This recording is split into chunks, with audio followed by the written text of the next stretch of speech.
Thursday, June 27, 2019. Iran still short of nuclear deal's enriched uranium cap.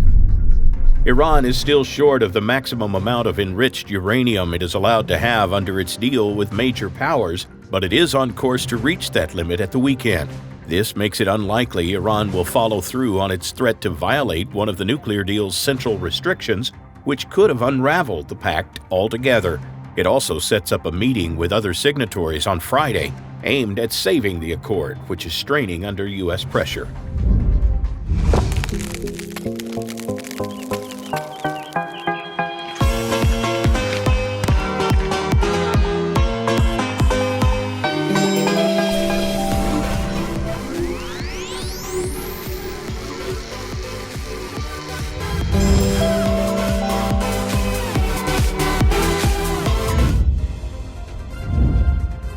North Korean and U.S. officials are holding talks to arrange a third summit between President Trump and North Korean leader Kim Jong-un.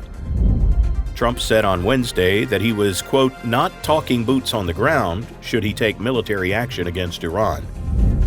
Venezuela's government said it has derailed an attempted coup, claiming the United States, Colombia, and Chile colluded in a plot by officers to assassinate President Nicolas Maduro. Israel's Ehud Barak returns to politics at head of new party.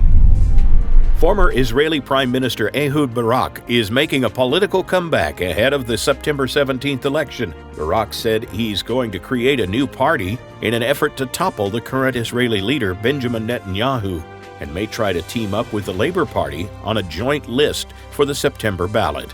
Former military chief Benny Gantz warned that Barak will siphon off votes from his campaign. 2 more Florida deputies involved in last year's Parkland school massacre have been fired for neglect of duty.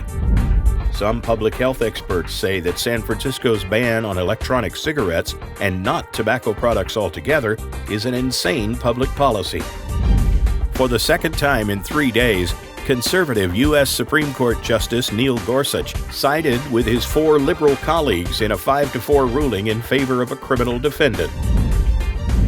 Senate passes $4.6 billion border aid measure.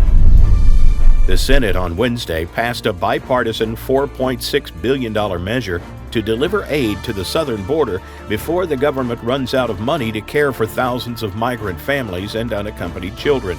The sweeping 84-8 vote came less than 24 hours after the Democratic-controlled House approved a companion measure backed by party liberals. Next steps are unclear, but House Speaker Pelosi quickly dismissed speculation that the Democratic-controlled House will simply accept the Senate measure.